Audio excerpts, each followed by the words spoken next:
Bonjour à tous et bienvenue à l'entretien de France 24. Quel rapport y a-t-il entre des groupes armés qui coupent les mains au nom de la charia dans le nord du Mali et des partis qui gouvernent en Égypte ou encore en Tunisie après les printemps arabes? Certains ont accepté la violence, les autres, au contraire, ont accepté le jeu démocratique, mais tous se revendiquent de l'islamisme. L'islamisme eut un mot, une notion fourre-tout et un concept aussi sur lequel travaille notre invité aujourd'hui, Amel Boubaker, chercheur à l'ENS, à l'EHESS et également au Brookings Doha Center. Merci beaucoup d'avoir accepté notre invitation. Alors, vous réfléchissez sur cette notion d'islamiste, cette notion fourre-tout. Et dans votre livre qui est paru alors en anglais seulement, et si on traduit le titre qui s'appelle Qu'est-il advenu des islamistes, vous dites que au départ c'est une idéologie qui est née au XIXe siècle. Est-ce qu'on peut revenir dessus ? Oui, effectivement, c'est une notion fourre-tout. C'est surtout une notion fourre-tout par rapport au label que l'on y met, puisqu'il faut savoir que les islamistes eux-mêmes, qu'ils soient violents ou non, convaincus du jeu démocratique ou non, ne se définissent souvent pas comme islamistes. C'est-à-dire, c'est un terme qui a été inventé par la science politique occidentale. Ils se définissent comme islami, c'est-à-dire islamique, si l'on pouvait traduire du mot arabe. Donc, parce qu'au départ, il y a un problème de traduction de l'arabe en anglais ou en français dans les différentes langues. Oui, alors, ce qui est au cœur, en tout cas, de cette idéologie islamiste, toute option confondue, c'est cette volonté de mettre l'islam au centre du processus de pouvoir politique que ces groupes souhaitent acquérir et effectivement de se servir de l'islam ou d'une certaine interprétation de l'islam dans le jeu politique pour devenir visible, audible et puissant. Alors, on parle beaucoup aujourd'hui aussi de djihadistes, de salafistes. A priori, les salafistes n'étaient pas particulièrement intéressés par le jeu politique, justement. Il semblerait que certains salafistes, maintenant, essayent de participer à des élections. Alors, est-ce que vous pouvez, là aussi, nous éclairer un peu sur ces différentes notions ? Alors, il est souvent intéressant, en fait, de parler d'islam politique, peut-être pour la compréhension et la pédagogie du concept, l'aspect pédagogique du concept, plutôt que d'islamisme en tant que tel. Mais si on parle d'islam politique, effectivement, on se rend compte que cette façon d'utiliser l'islam à des fins politiques dépasse de beaucoup le cadre des partis islamistes traditionnels. Et on voit, et c'est intéressant, depuis à peu près 1 à 2 années, un certain nombre de mouvements dits salafis qui n'étaient pas particulièrement intéressés par le jeu politique, trouvaient de nouvelles opportunités, notamment en contexte post-autoritaire comme en Égypte et en Tunisie, trouvaient de nouvelles opportunités dans le champ politique et souhaitaient se constituer qui en parti politique, qui en lobby, et essayer de faire entendre leur voix et leur programme, en tout cas leur vision de l'islam au sein de l'espace public. Mais est-ce que c'est pas une contradiction quand même ? Parce que, a priori, les salafistes, c'est juste une mouvance, en tout cas, qui veut retourner aux sources de l'islam et qui veut justement ne pas s'impliquer en politique. Alors pour l'ensemble, en fait, des mouvements que vous décrivez, il faut bien comprendre une chose, c'est que l'islamisme ou l'usage différent de l'islam politique, ce n'est pas un projet, c'est un processus. Et ces différents mouvements, ces différents acteurs s'adaptent aux réalités des environnements qui sont les leurs. Donc très concrètement, par exemple, dans les années 80, lorsque ces partis islamistes sont dans la clandestinité, ils décrètent que le jeu politique est caduc, qu'il est anti-islamique, qu'il n'est pas intéressant de s'engager en politique. Lorsque dans les années 90, une opportunité s'ouvre, alors parfois par la cooptation des partis islamistes par les États autoritaires, c'est-à-dire qu'il s'agit en fait de ramener à soi ces partis islamistes et de neutraliser leur charge protestataire en les incluant dans les institutions, donc par la cooptation ou par simplement l'évolution expérimentée par les partis islamistes eux-mêmes, on se rend compte finalement que ces partis islamistes changent d'idéologie, changent de technique, et ça n'est pas uniquement stratégique, c'est aussi le fait de leur adaptation à leur environnement et aux nouvelles règles du jeu politique qui diffèrent bien entendu tout au long des années. Alors, à propos de changement d'idéologie, en Europe ou en Occident de façon plus générale, on soupçonne souvent les partis islamistes qui, a priori, ont accepté le jeu démocratique, comme par exemple en Turquie ou maintenant en Égypte, de double jeu, d'avoir un agenda caché.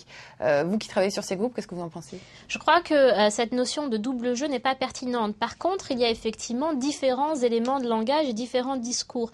La façon dont ils s'adressent aux masses, en y mettant beaucoup d'islam, en expliquant que l'islam peut être une solution morale aux problèmes économiques que rencontrent ces populations, à la lutte contre la corruption, à la redistribution, la justice sociale, sociale, etc., est différente de la façon dont ils s'adressent, par exemple, à l'Occident, où là, ils mettent beaucoup plus en avant leur respect du droit des minorités. Donc là aussi, Donc c'est quand même un double discours, d'une certaine façon. C'est leur aspect pragmatique en tant qu'acteur politique. Je crois qu'il ne faut pas faire des islamistes des acteurs sacro-saints ou des acteurs sacralisés qui auraient pour base un discours religieux, donc immuable, ou qui s'inspireraient des textes sacrés de l'islam, mais beaucoup plus des acteurs politiques qui effectivement savent s'adapter. Alors, qui savent s'adapter, mais en Égypte en particulier, on a souvent dit que les frères musulmans, par exemple, effectivement, avaient un discours différent auprès des masses et auprès, par exemple, des pays occidentaux, parce qu'ils avaient aussi développé une culture du secret due à toutes ces années de répression, et que finalement, ça continuait aujourd'hui encore. Alors, c'est très intéressant, et c'est en partie l'objet de ce livre, c'est de comprendre en fait les transformations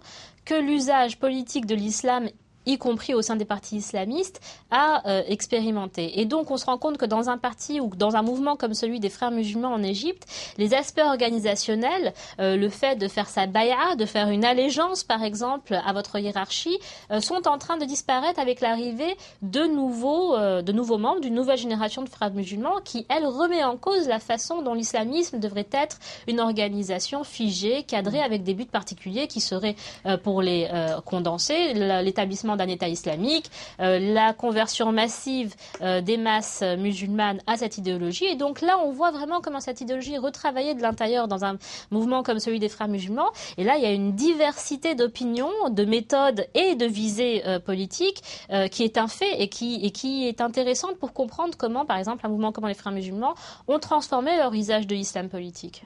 Alors, pour revenir à cette notion quand même de double langage ou double discours, je pense notamment à la Tunisie, par exemple, à la place, au rôle des femmes et à ce discours a priori officiel qui est extrêmement rassurant par le parti Ennahda qui est au pouvoir en ce moment. Et finalement, quand des journalistes filment en caméra cachée, on s'aperçoit que finalement le sort des femmes ou la place des femmes est peut-être pas si garanti que ça dans le projet politique du parti au pouvoir en ce moment. Alors, ce qui est très intéressant et étonnant, c'est que finalement, les partis islamistes sont ceux qui ont mis le plus en avant les femmes dans les rues pour se servir effectivement de cette tribune incroyable qu'est la rue et pouvoir se servir de leurs ailes féminines, des ailes féminines du parti. Donc, ils n'ont pas une vision, en tout cas, antithétique de la place de la femme en politique. Maintenant, il est certain que le rôle de la femme est souscrit au projet politique d'abord. Il ne s'agit pas de valoriser la participation de la femme en politique en tant que telle. Ça, c'est une première chose. Maintenant, la seconde chose, quand on voit par exemple l'expérience du parti Ennahda en Tunisie, c'est de comprendre si le parti est capable de sortir d'une logique d'islam oppositionnel. Il ne faut pas oublier que ces partis-là ont été pendant longtemps cantonnés à être contre l'adaptation du projet démocratique à l'occidental, pour reprendre leurs termes, contre les autoritarismes. Et donc aujourd'hui, on voit bien qu'il y a une panne d'inventivité politique. On voit bien que ces partis n'inventent pas de nouvelles façons de gouverner, ou en tout cas ne promeuvent pas un modèle islamique de gouvernance qui justement serait équitable et ouvert à tous. Alors, panne d'inventivité du côté peut-être des partis traditionnels, mais pas de panne d'inventivité du côté des sociétés. Vous parlez notamment dans votre livre de Cool Islam et d'activistes qui vont à des concerts de hip-hop ou de heavy metal. Ça me paraît être... en tout cas, j'en avais jamais entendu véritablement parler avant. C'est un phénomène marginal, un petit peu de marketing pour le livre, ou c'est un vrai phénomène de société? D'abord, c'est un phénomène qui tend à être de plus important dans ces sociétés-là, notamment en Occident, parce qu'effectivement, c'est là où les codes esthétiques occidentales, à boire du Coca-Cola, à aller à un concert de pop islamique, etc., sont les plus accessibles. Mais c'est aussi le cas dans le monde arabe.